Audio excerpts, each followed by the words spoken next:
Prabhu. Chant.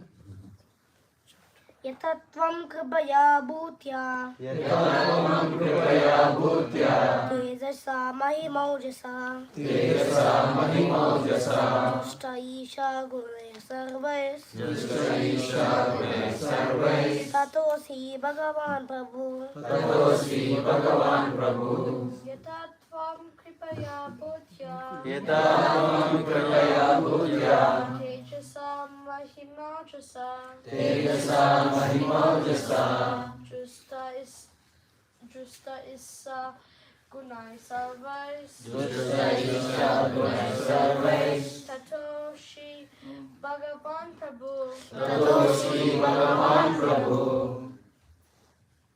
Yatatvam kripaya bhutya Yatatvam kripaya bhutya Tejasa mahimaujasa Tejasa mahimaujasa Justa isha gunai sarve Jushta isha gune sarvais Tatosi Bhagavan Prabhu. Tatosi Bhagavan Prabhu.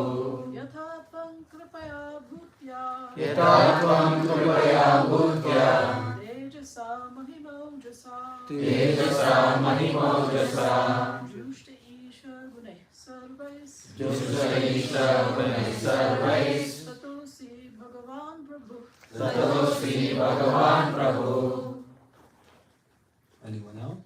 Yatatvam kripaya bhutya Yatatvam kripaya bhutya Tejasa mahimojasa Tejasa mahimaujasa Justa isha gune sarve Jushta isha gune sarvais Tatosi Bhagavan Prabhu. Tatosi Bhagavan Prabhu. Yata. Yata As. Tvam. You. Kripaya. Kripaya With mercy. with mercy Bhutya. Bhutya With opulences. with opulences Tejasa. Tejasa With prowess. with prowess Mahima Ojasa. Mahima Ojasa With glory and strength. with glory and strength Justa. Justa Endowed. endowed Isha. Isha O my Lord. O my Lord Gunai. Gunai With transcendental qualities. with transcendental qualities Sarvai. Sarvai All.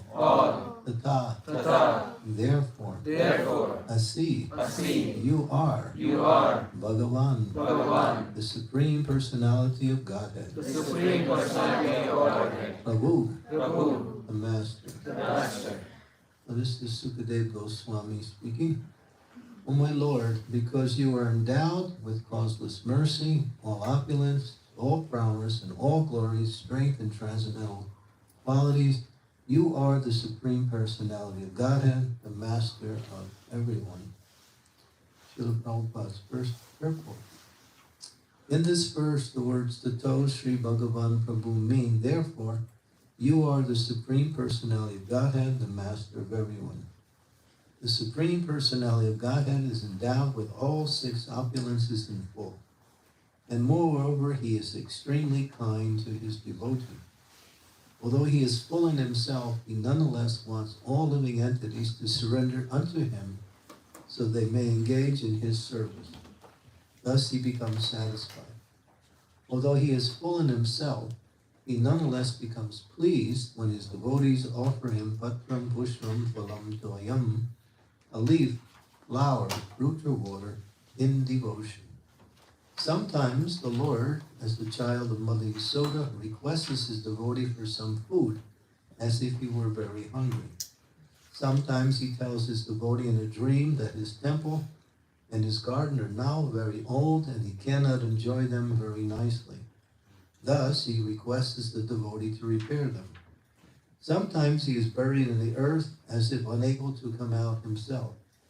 He requests his devotee to rescue him. Sometimes he requests his devotee to preach his glories all over the world, although he alone is quite competent to perform this task. Even though the Supreme Personality of Godhead is endowed with all possessions and is self-sufficient, he depends on his devotees. Therefore, the relationship of the Lord with his devotees is extremely confidential.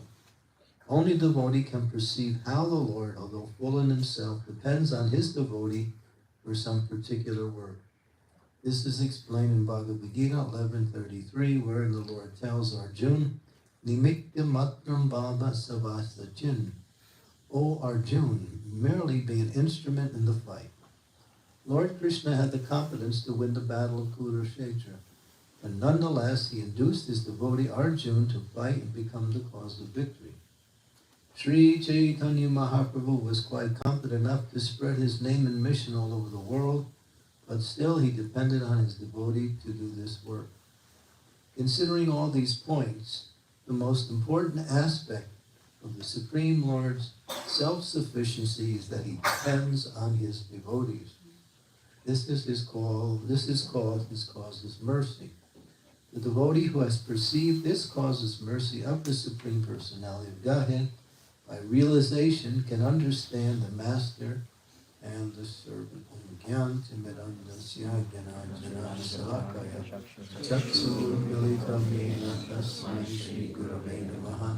Nama Om Vishnu Padaya Krishna Vishaya Bhutale Shrimati Bhakti Vedanta Swami Niti Namane Namaste Saraswati Deve Gauravani Pracharine Nirvishesha Sunyavadi Pasyatya Devisarine Panchakalpa Tarupascha Kripa Sindhu Evacha Patitanam Bhavane Vaishnavebhyo Namo Namaha Sri Krishna Chaitanya Prabhu Nityananda Sri Advaita Gadadhara Shivasati Gaura Bhaktivinoda Hare Krishna Krishna Krishna Hare Hare Hare Rama Rama Rama Hare Hare.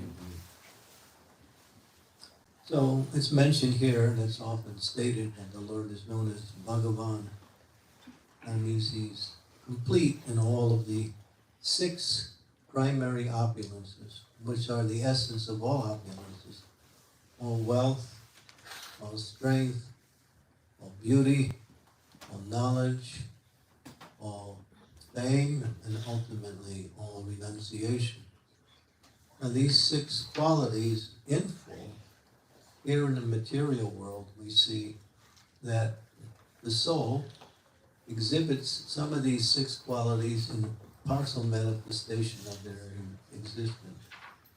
But all of these 6 qualities originate within the Supreme Personality of Godhead.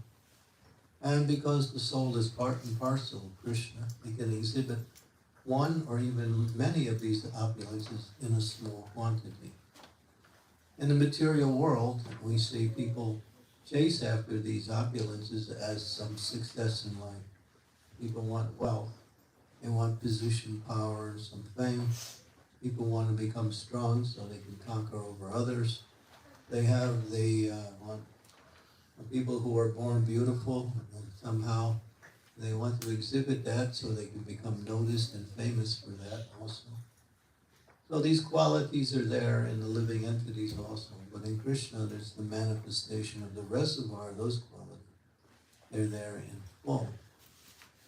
Well, one of the principles that's being mentioned here in the translation is that the Lord is very merciful. He is, the first line in the translation, he's endowed with causeless. The word causeless is important, mercy. That mercy that comes without any apparent reason. And that he exhibits to his devotees who engage in his devotional service. And this quality about Krishna is actually probably the primary quality, although it's not considered one of the 6 opulences. It's the manifestation of the Lord's relationship with all living entities, and particularly his devotees. He's very kind. Now, you might think in another way that the people who have these qualities, wealth, some strength, some beauty, some position, even some knowledge, they're very attractive. But if those persons, or any one of them, are not kind, then although these opulences are very attractive, still the lack of kindness makes that person not very attractive. So when the kindness element is there, then everything becomes wonderful, and that's Krishna. So although he's full in all opulences and he needs nothing outside of himself, his kindness is that he's trying to bring others to him so they can experience the happiness of the relationship with him, which is the basis of the goal of life. In other words, everyone's trying to be happy, and everyone's trying to find happiness through these different manifestations of opulences, wealth, strength, fame, beauty, knowledge, and even renunciation. But when we come in contact with Krishna, all of those manifested automatically because of his kindness. In other words, his kindness is a principle that he can show or not show. But that's his nature. He's naturally very kind. And the illustration of the kindness here is mentioned throughout the purport. That he's perfectly competent to do anything and everything, in fact. Without understanding the principle of all-powerfulness, there is no question of understanding the nature of God. God has to be all-powerful. Just like when Srila Prabhupada was in London, 1973, was during the summertime. Prabhupada became very enthusiastic to meet very important people. And so he asked his assistant secretary, actually Shyam Sundar, arrange as many important people to meet me as you can. And Shyam Sundar was very good at that. He had a knack with important people. He's the one that actually brought the Beatles to Krishna consciousness. Of course, they had a little tendency there, but he connected them with our movement.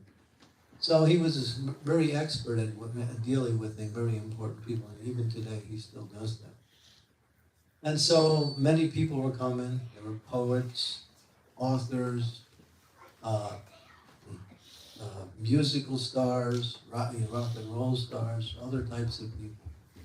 And Prabhupada was enthusiastic to reach and talk to these people, and you could hear the conversations. They're very intelligent kind of conversations, dealing with what is actually the purpose of life. And then there was one group that came to see Prabhupada, and they were known as the Mensa Society, MENSA. Now this particular group was a group that would sit together amongst their members, choose a philosophical topic or a problem, and just discuss it. They were armchair philosophers. You might use that word. They would pick important subjects, talk about it, discuss it from different angles of vision, get ideas of what they were discussing. It was intellectual gymnastics. So they came to see Prabhupada. And then Prabhupada was talking, and he said, and the Supreme Personality of Godhead, Sri Krishna, is all-powerful. He can do anything. And Prabhupada was very adamant in making this point. And then at one point during the exchange, one of the members said, okay, Swamiji, if he can do anything, can he produce a rock he can't lift? Think about the question. It's a trick question, really. And Prabhupada said, yes, he can produce a rock he can't lift, and then he'll lift it. Just to show that don't try to trick the spiritual master. But ultimately, he wanted to make the point that there's nothing outside of the Supreme Personality's omnipotence. He's all-powerful.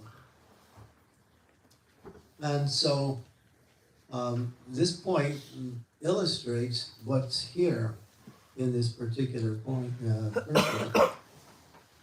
Prabhupada would say, one devotee asked Srila Prabhupada, Sri Chaitanya Mahaprabhu spread Krishna consciousness practically through the entire subcontinent of India.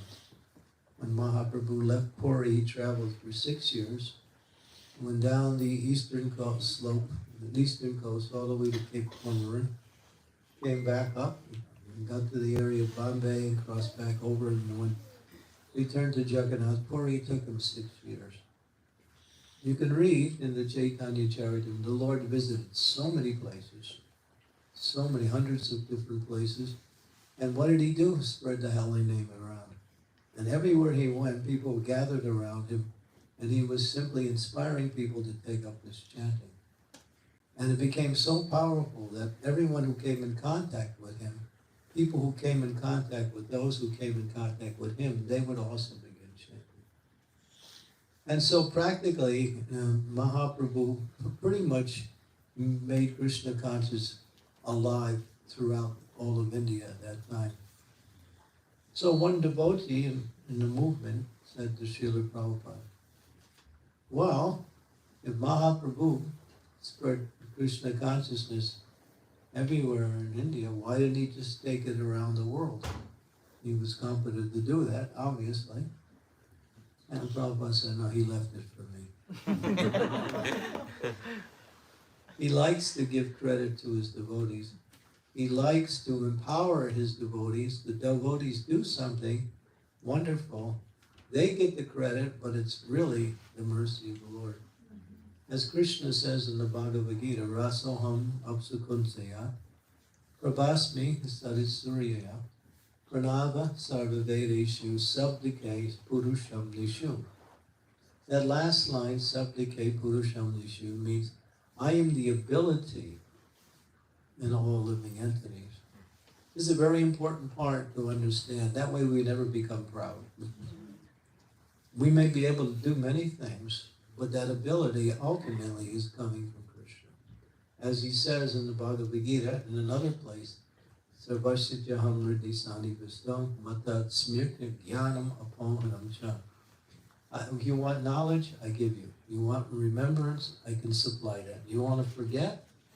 That comes from me also. So ultimately, he is the ingredient, both in the remote sense and in the manifested sense. And everything happens by his arrangement, either directly through his material, and indirectly through his material energy, the three modes of material nature, or directly by his spiritual energy, the Daivi Shakti, which he exhibits towards his devotee. So ultimately, we do nothing. He does everything, but he gives us the credit. That's Krishna. You see in the material world, when somebody does something, they take credit, and then when it goes wrong, they blame God, right? And they give him a last name that we won't mention. So this is the nature of those who are in illusion. They like to take credit, and they want to take credit for what they do. And if something goes wrong, it's somebody else's fault. Many times it's like that. But a devotee knows that if anything goes wrong, it means I didn't really surrender to the Lord. I really didn't take his mercy or his guidance, ultimately. That's one of the reasons why things don't go the way we want. But a devotee always knows, they always say, all glories to Srila Prabhupada, all glories to my spiritual master, all glories to the Lord, giving the Lord and the spiritual master the credit, because they know, just like it says here, Krishna was on the battlefield. And when it came time before the battle, there was a choice. Krishna and Arjuna with Duryodhana just prior to the battle of Kurukshetra. And Krishna said, well, I have my armies and I have me. And so you can have my armies or you can have me. And Duryodhana had the first choice. And but Krishna gave the qualification. He said, but if you choose me, I'm not fighting. I'm not fighting. I'll just be on your side, that's all. And Duryodhana was thinking, well, what's the use? If you're gonna be there and you're not gonna fight, better to have your armies. But Arjuna was happy because he got Krishna. But then Arjuna did one thing too. He used a little bit of his, intelligence. He said, my dear Lord, although you're not going to fight, can you drive my chariot? And Krishna agreed. So that way he could be there in association with the Lord during the battle. And as is explained here in the purport, that Krishna could have won that battle by himself. It was easy. We don't know how powerful God is. There's nothing that he can't do. But he leaves a lot of the activities for his devotees to do because he wants to elevate his devotees. He does that just to show his love for his devotees. Although he is the power, he is the intelligence, he is the ability, and he is also gives the facility to do things, he gives his credit to his devotee. This is an important principle to understand because that way we'll always be happy.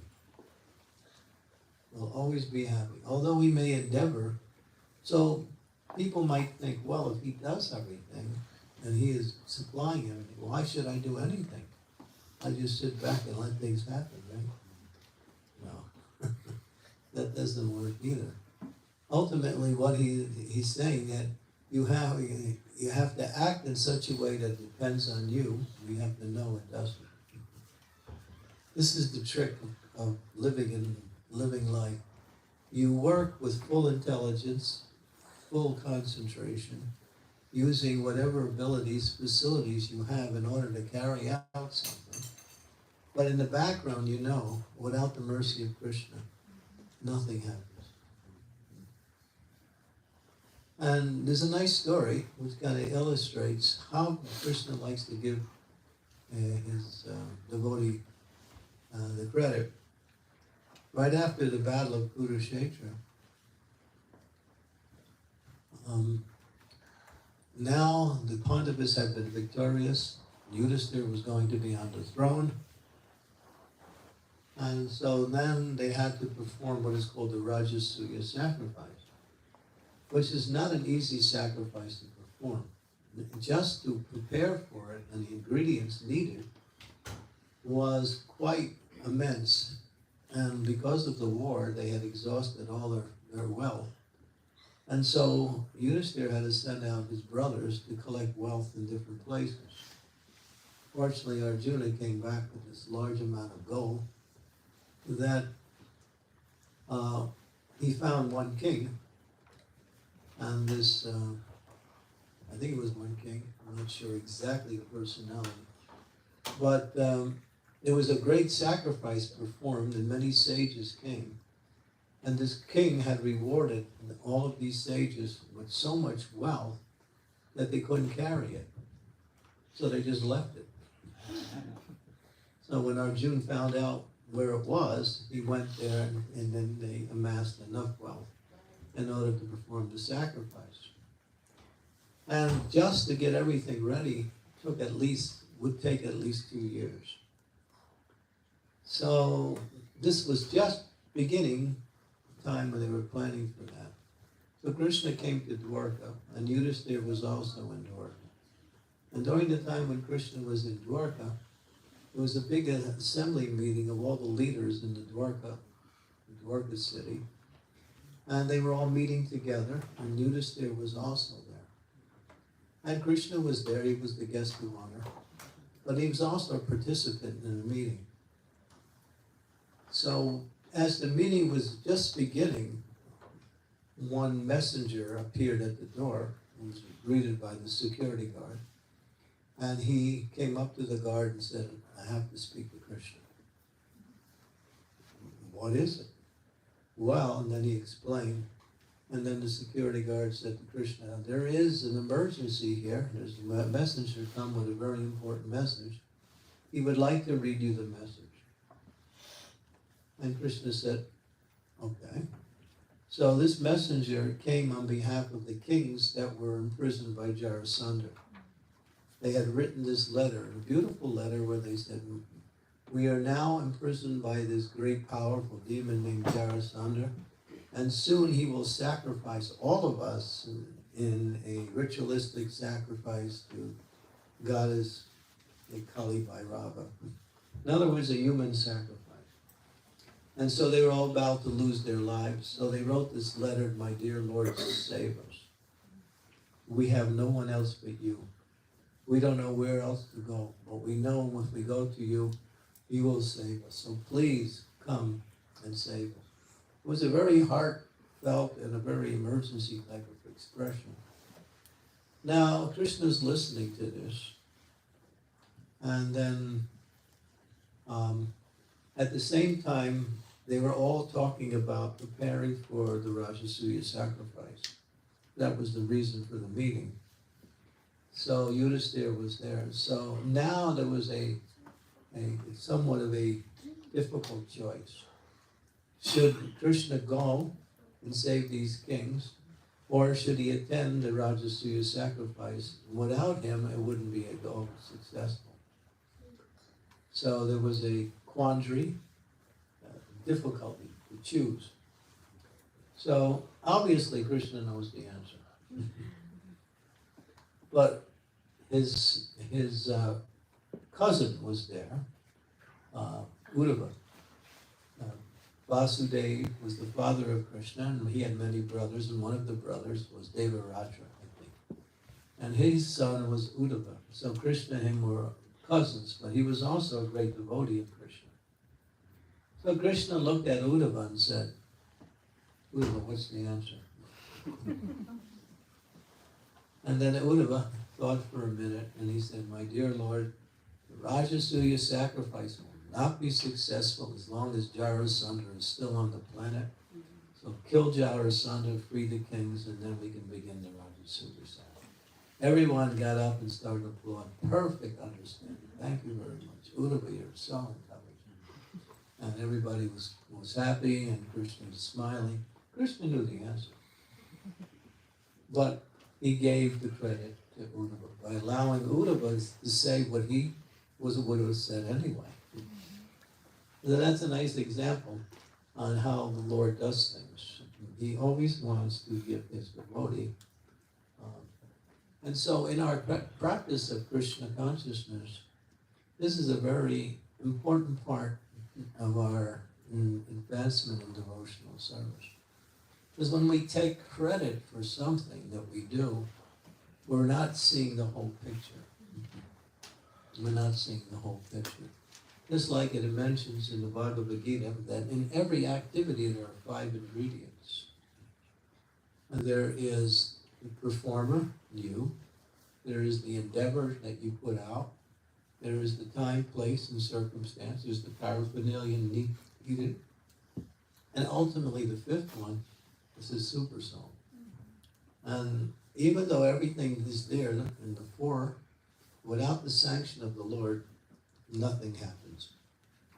And even if you don't try so hard, if the Lord gives sanction, then everything becomes successful. So this mood of detachment from the results of activity is the principle of happiness. It's the principles of freedom.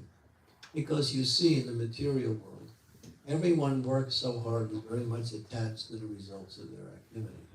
Otherwise, why would they work in that way? And they're always rearranging their life in such a way as to get the results they're looking for. And usually they keep rearranging because nothing is ever satisfying. Because in this material world, there's three results to all of activities. You try for something, you get it, and you're not happy with what you achieved. Although you got what you wanted, you're not happy. Another one is you get it, or you try for it and you don't get it. And then you're not happy either. And the other one is you try for it, you get it, And you get it and you feel a little happy, and then after some time it leaves you. There's nothing outside of these three. That's the whole thing. You get it, not satisfying. You don't get it, not satisfying. You get it, a little satisfying, and then you get it, and then some more dissatisfying. That's the material world. So therefore, devotee knows that whatever I can do, and whatever I gain by whatever I can do is by the mercy of the Lord. And therefore, they offer the results, everything to Krishna. Just to break it down even a little further, how people think in the material world is that in the mode of ignorance, people who act in the mode of ignorance. The mode of ignorance is the mode of self-destruction and destruction of others. It's based on foolishness, madness, and usually it's also accompanied by various types of intoxication. In the mode of ignorance, a person will think, the person is,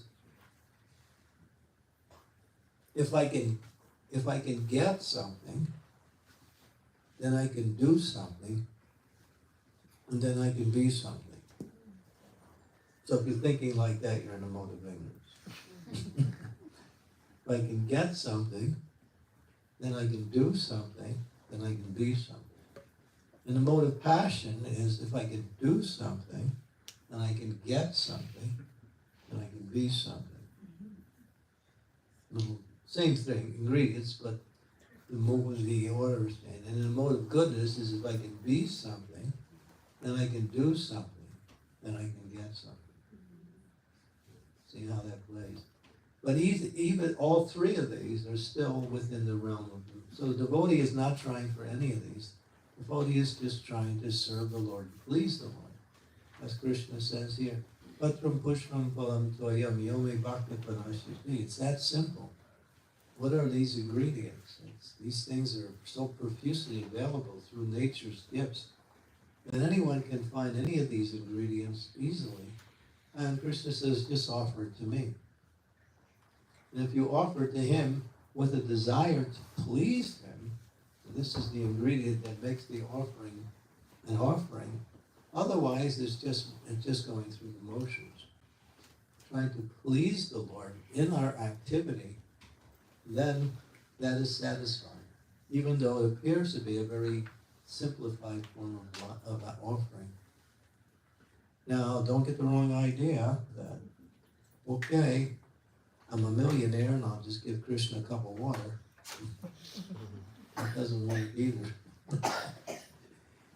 Because it says Krishna doesn't so much see what you give, he sees what you hold back. Why? Because he knows what you hold back is really keeping you attached to this material world. Of course, we need things to live, and therefore Krishna provides. Therefore, just like this verse says, if we simply act on behalf of the Lord, everything is provided automatically, without any extra endeavor. Any extra endeavor sometimes just leads us to wasting time.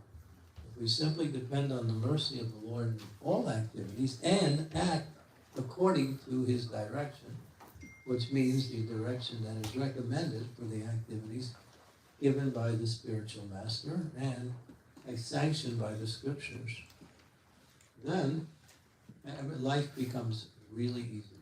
Even living in this material world where we have so much complications with family responsibilities and social responsibilities, economic needs, and whatever else comes, if we act in a way that we focus on getting the job done, but we're detached from the activity.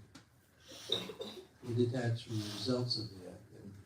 And we just depend on Krishna. And many times Krishna doesn't give the result according to what we perceive is what we desire. Why? There's a reason for that. What is that reason? There may be many. One is you didn't need it. The second one is you weren't ready to receive it. In other words, it's like a person might come to Krishna consciousness and think, I want to preach as soon as they get in. but they may not be qualified to preach. So after some time, after developing the qualities and performing other services, they may rise to the position of being able to do preaching. So then the opportunities may come. So Krishna responds to the devotee for what is best for the devotee. Now sometimes a devotee will say, I want it, doesn't matter what Krishna wants. I want it. And Krishna says, all right, you can have it. He'll do that sometimes just to show you didn't need it. Or just to show you that when you got it, it wasn't going to make you happy in the first place anyway. So how do we know? Again, just depend on Krishna. Act accordingly. According means act according to religious principles, and engage in activities with full attention, and offer the quality of the activity to Krishna. That quality is an element of devotion. But when you put your heart into it, then it has complete devotion. What does it mean to put your heart in it? That means you make that activity an offering, a personal offering to Krishna. It's not like because we have the ingredients and because we have the activity and because we have the ability, we do it. That's not enough. When we actually say, my dear Lord, please accept this. I think Naveen Krishna was showing me a nice little video. He sent it to me on my phone just yesterday, where Prabhupada was talking about worshiping the deity. And he was saying, and of course Krishna was very kind. But he said, you're associating with Krishna. And what can we do for Krishna? What can we actually give him? And Prabhupada started to get really emotional in explaining that, my dear Lord, just please accept this offering.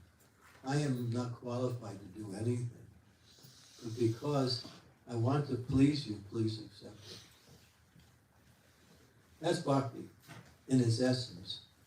Of course, we may not always be on that platform, but if we have that desire, then even though it may not be up to the standard, that desire will manifest as satisfying Krishna.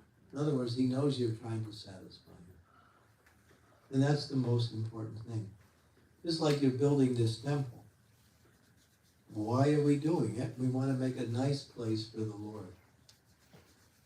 So people can come and learn more about the Lord, understand more about the practice of spiritual life, and associate with people who are practicing that. So we have a purpose behind it. It's not that we want a nice temple so we can, have a nice building, so we can have some place to go and hang out and talk to our friends. It's, that's also, maybe you say a byproduct. But we want to do it in order to please the Lord. With that idea in mind, and then Krishna immediately empowers his devotees to do wonderful things. Not only wonderful things, but fast. When Krishna is pleased, things happen fast. And when Krishna is not pleased, you're going to work as hard as you can, and you get very little done. And when Krishna is pleased by the mood, what is that mood? Cooperation. Keeping the desired goal as the focus for the activity. And putting aside our own petty ideas of what we think is best. They may also be helpful, but ultimately we have to understand the idea is what will please Krishna. And then Krishna also teaches us through the spiritual master, through his representative, how we should endeavor in order to please him. And then everyone will say, oh wow, look at that wonderful temple that came up in Columbus. I want to go there.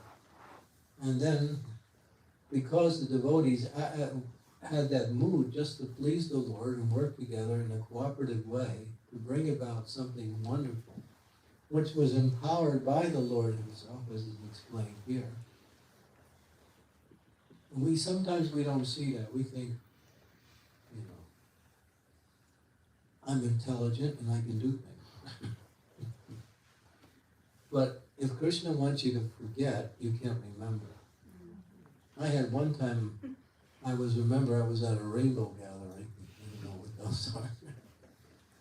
And we were all sitting around, everybody was kind of like getting to know each other. And everybody was going around, and before everyone would speak a little bit about themselves, they introduced themselves by saying their name. So when it came to me, I gave the wrong name. I forgot my name. I thought, what happened? I said, Krishna made me forget my name. Don't remember my name. You might think, wow, that's really stupid. But it happened. After a few minutes, the name came back. So I got that experience that Krishna, if he wants for you to remember something, you remember. And a devotee who works on behalf of Krishna, he gives you every moment, he tells you what you're supposed to do next. It comes into your mind as an idea or what you wanted to do. Sometimes you forget what you're going to do next. But because you're trying your best, Krishna reminds you, oh, this is what you wanted to do. And he tells you. So, yeah, he's for a devotee, he's with the devotee constantly. With the non-devotees, he's with them through the material energy. And so they get the reactions of the material energy along with the activities of their results. Now this verse is really quite sweet because it shows that the Lord depends on his devotees. He depends on his devotees. So that inspires, and then Prabhupada says here, this causes mercy. This is a very intimate relationship that develops between the Lord and his devotee, because when the devotee depends on the Lord and he knows there's nothing else to do. There's one beautiful prayer by Bilva Mangala Thakur in the Krishna Karnamrita, where he says, my dear Lord, with your mercy, what is the use of others? My dear Lord, without your mercy, what is the use of others? And that's all he wants, the mercy of the Lord. And that comes through the spiritual master. But Krishna gives his mercy to his devotee through many, many avenues. And when you see that, when you see how things come into your life, you can see how Krishna's working to assist you in all of the activities you perform. That's Krishna. He's very kind. And so, and this as it illustrates his verse, he has all opulence, all power, he's glorious, he's strength, he's strong, and all transcendental qualities exist within him. This says the two things you can never know. No one can ever know. No matter how much you study the scriptures or you have great, intellectual prowess, two things you can never know. Krishna's qualities and Radharani's love for Krishna. These two things are not within the range of anybody. Even Krishna can't even understand Radharani's love for him. It's so great. And she's still trying to understand his qualities, which are unlimited. Which attracts our love even more. It says that Radharani's there, and Krishna's there, they're sitting. Krishna looks at Radharani and sees how beautiful she is. After seeing her beauty, he becomes happy. And when he becomes happy, he becomes more beautiful. And then Radharani sees that Krishna's become more beautiful. She becomes happy, and then she becomes more beautiful.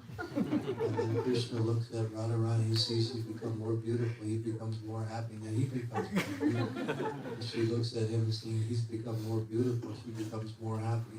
And then she becomes more, and this goes on, keeps going, there's no limit. I mean, you can try that with your husband and wife. I don't know how it might work 1 or 2 times. But we're not Radha and Krishna, though sometimes we try to play that role. It's like that. So, yeah, so our relationship with Krishna, when the devotee surrenders, is very, very sweet and very, very intimate. It's very, very personal.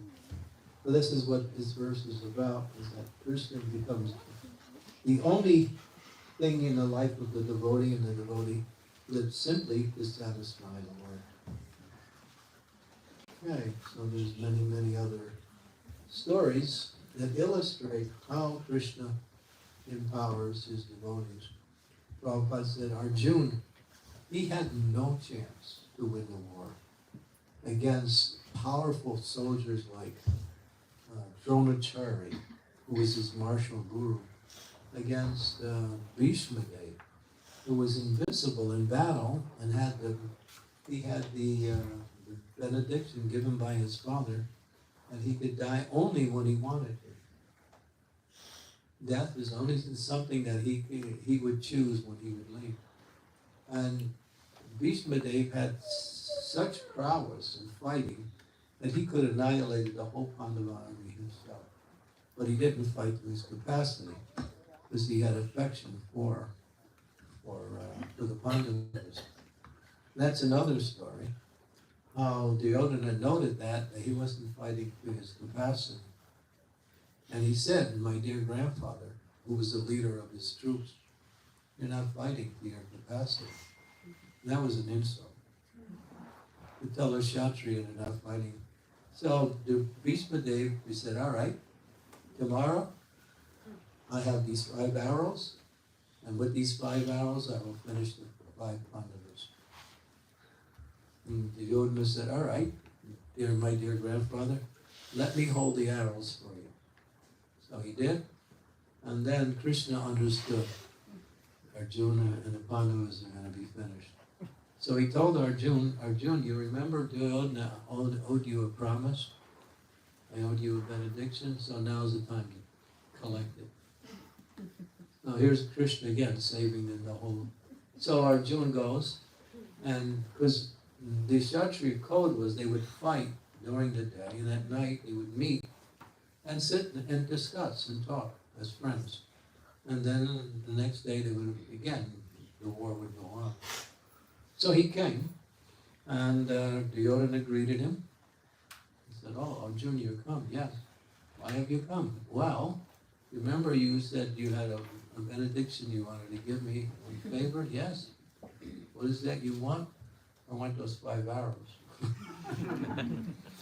And then Duryodhana had to give it because he kept his word. So he gave the 5 arrows. When Bhishma found out the next day, he understood this is the trick of Krishna. So then when he got on the battlefield, he fought like with his complete capacity.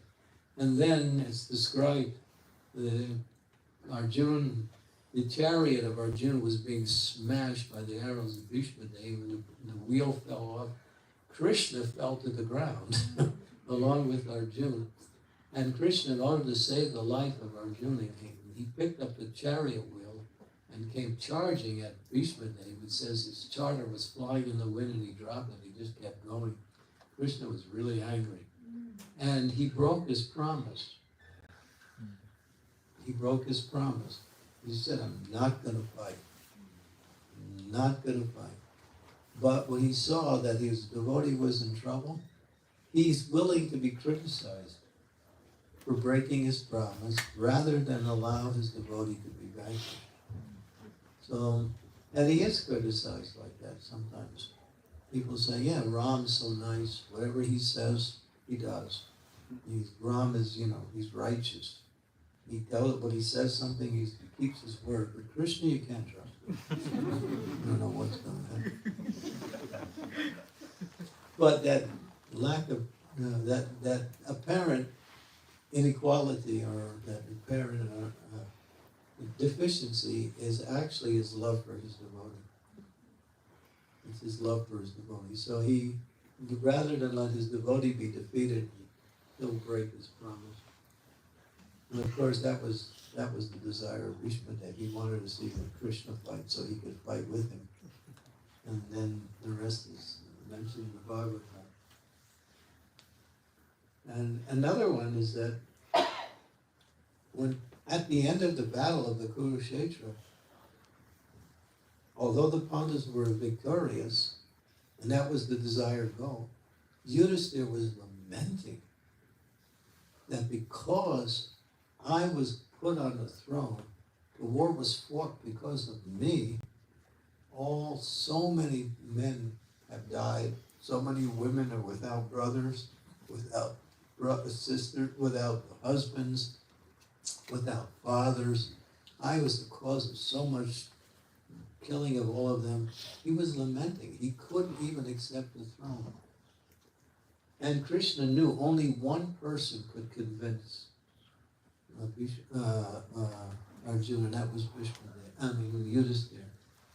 So Krishna arranged for Bhishmadev to speak to Yudhisthira and explain to him that actually this is the will of the Lord.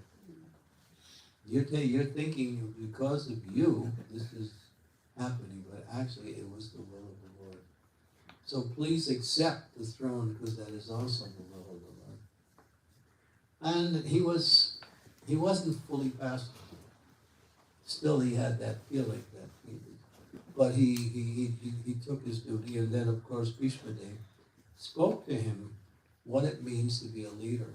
Bhishmadev had that quality, and he told the whole science of leadership in 18 days while he was still on the battlefield. And that at that time he had been pierced with the arrows of Krishna or Arjuna, but he didn't leave the body because he had that benediction that he could leave only when he desired.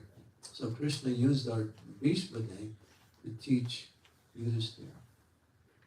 Although Krishna was competent enough to teach him, again, another incident, how the Lord uses and glorifies his devotee, although he can do the same thing easily.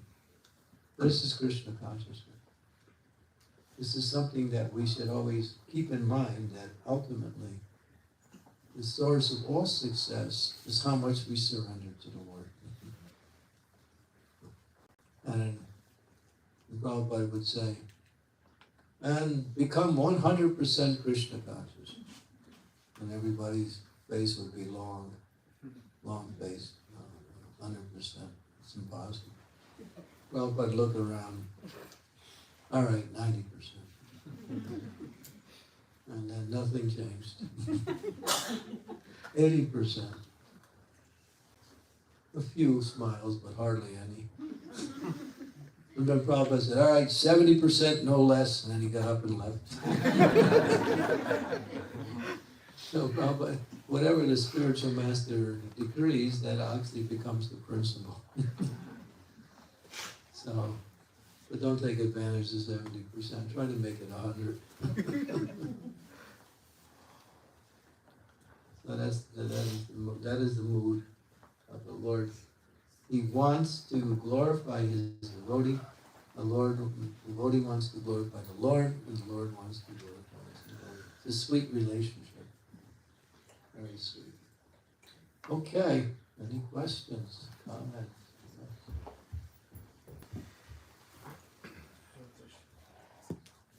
Yes. In devotional service, do you have a fruity mentality that, okay, I'm going to distribute books or I'm going to do something, then I should have? Is that mentality like the fruit depends on Krishna, but should we desire to do better, and like, is that considered a fruity mentality, or is it like? No, as long as you understand the principle behind it, it's all for the spreading of Krishna consciousness. It's all for the glorification of the Lord. You understand the motivation, then you can, Prabhupada said, shoot for the rhino. In other words, go for something big. something that may be a little bit beyond your ability, your conceivable ability, and then you'll see it.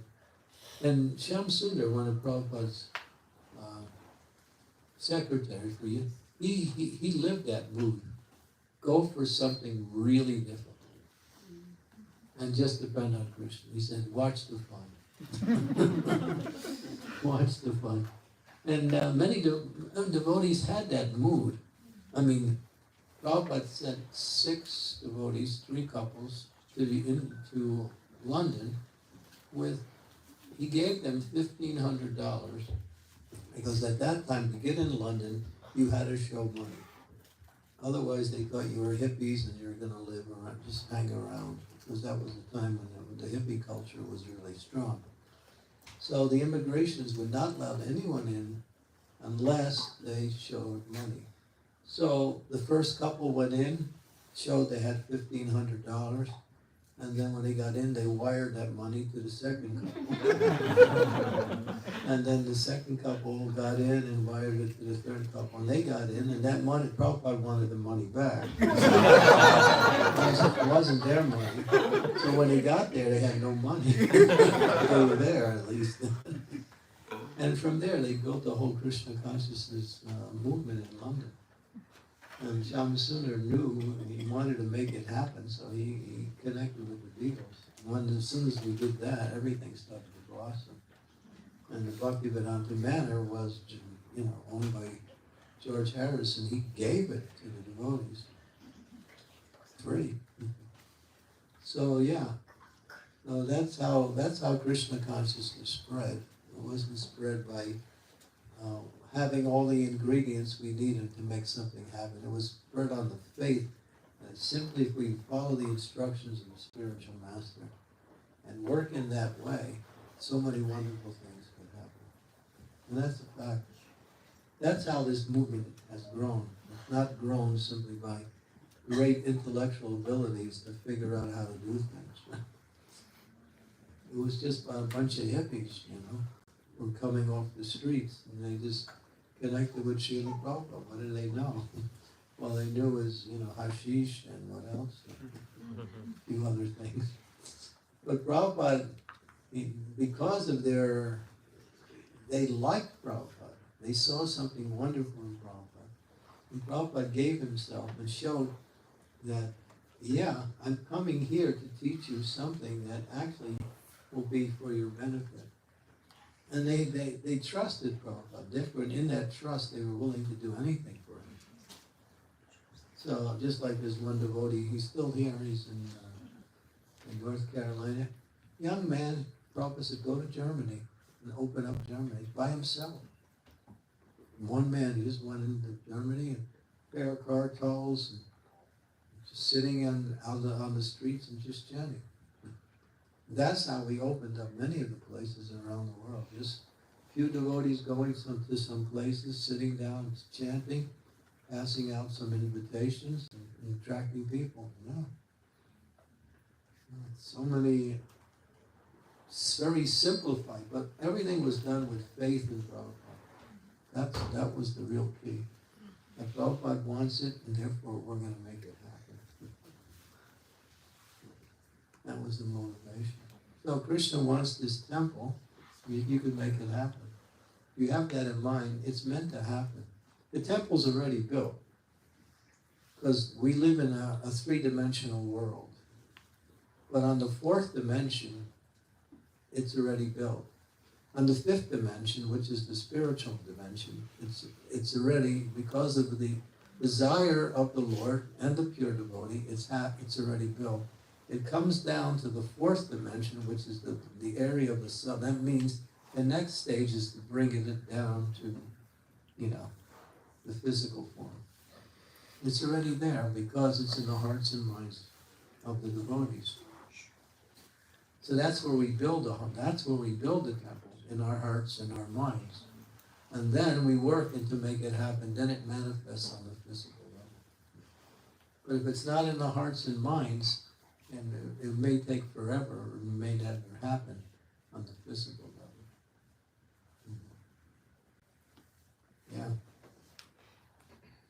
Just like Lord Chaitanya said, you know, every town and village my name will be chanted. So that's a reality. It's just a matter of time before it manifests.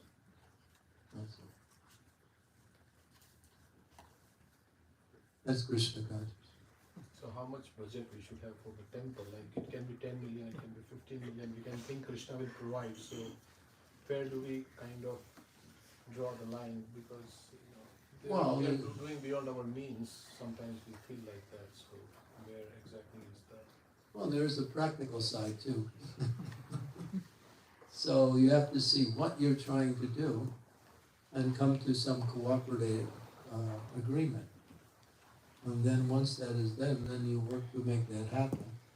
But then you estimate things in a material way to see what time, energy, facilities you have to start and how much more you can generate as the project develops. Because you see, as things develop, more and more people get interested.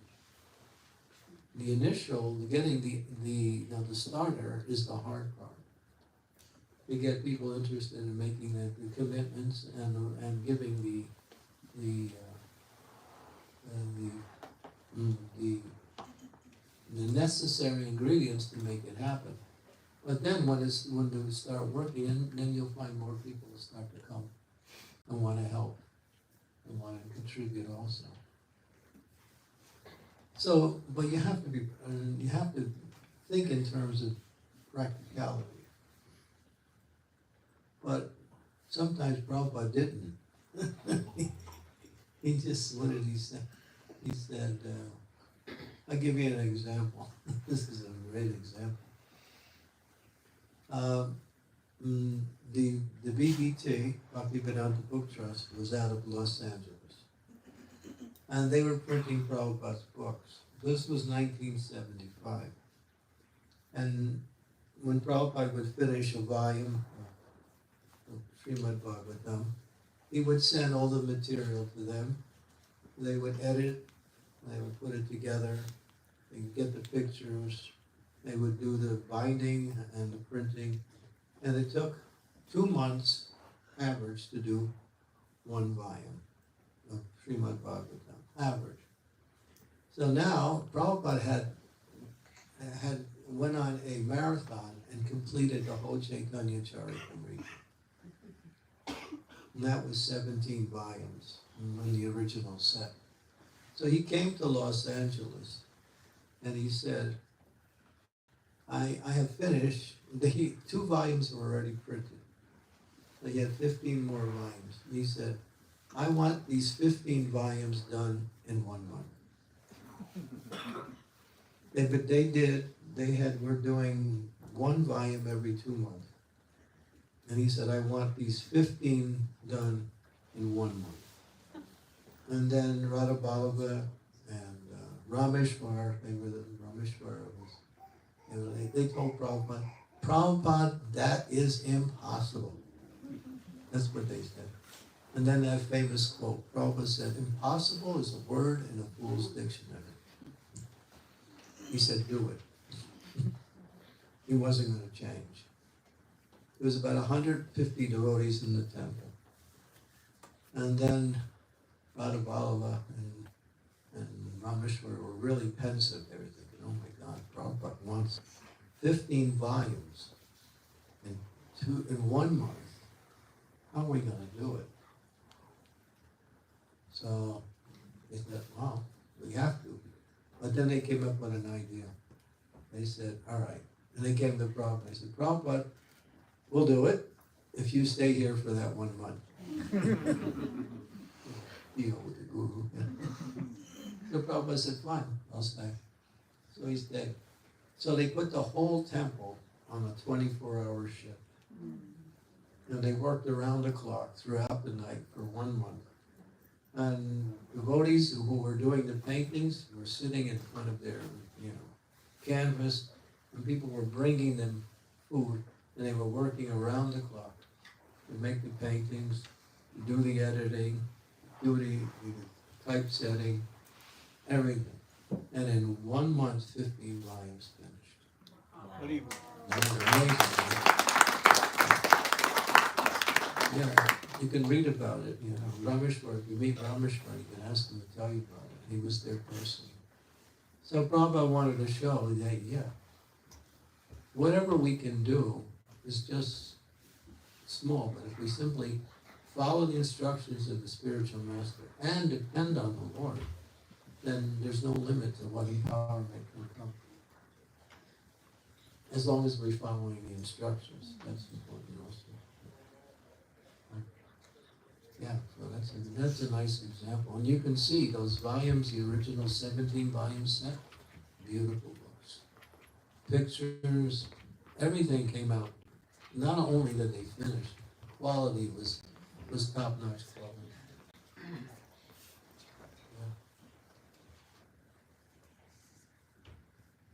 That's just a few examples of how Krishna consciousness works.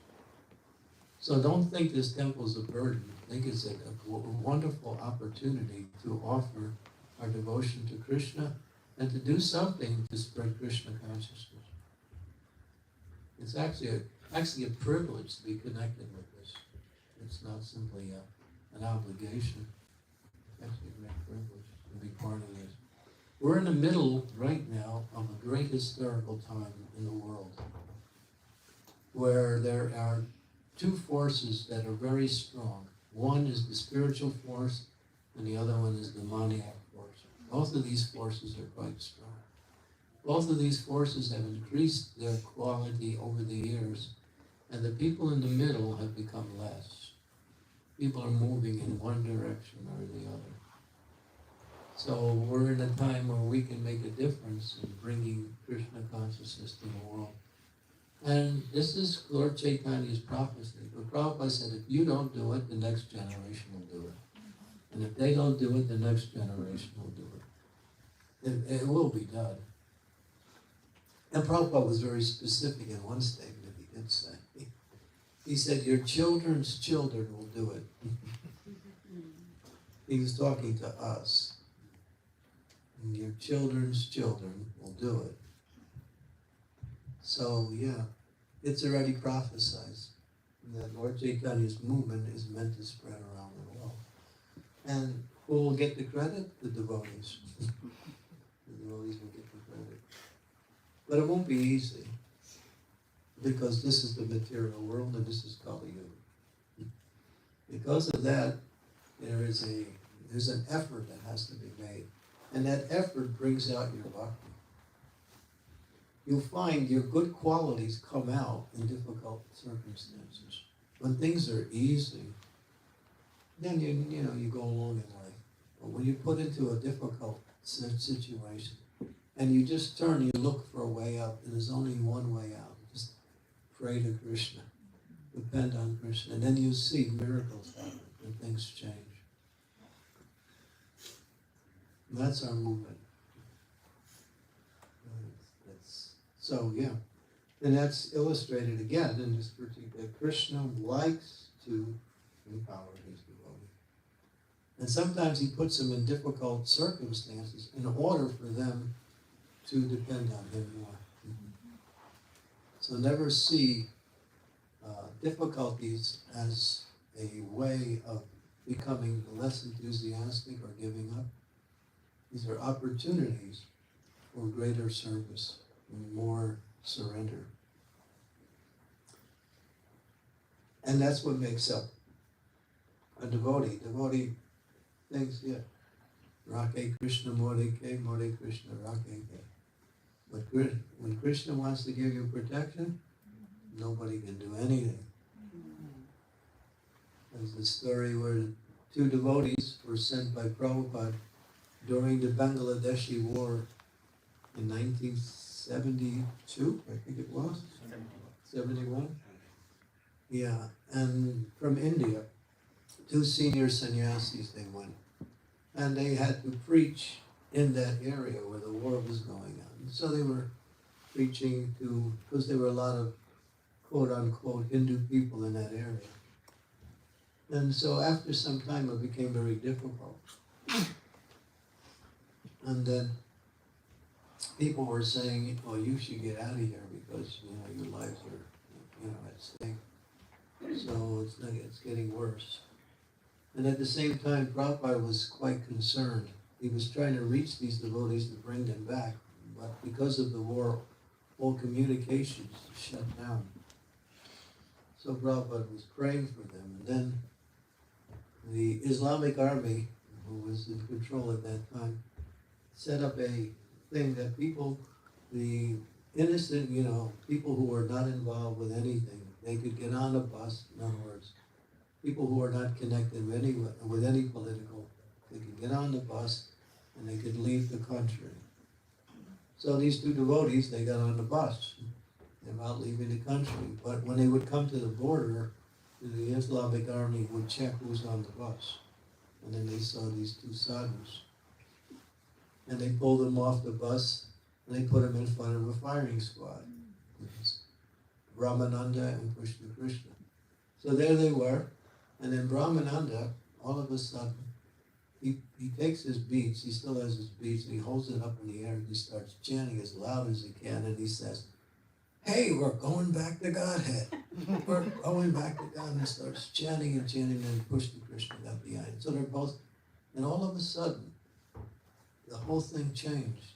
And then one of the leading soldiers said, "All right, get on the bus and get out of here."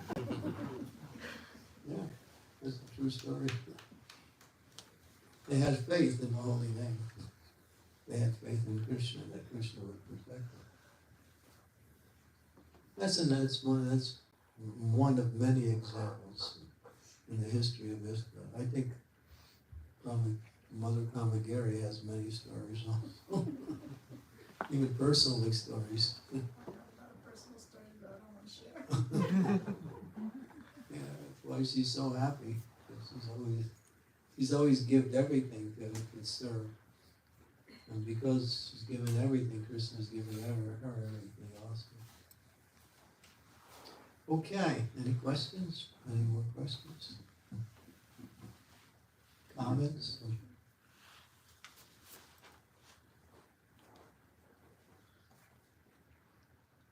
What's next?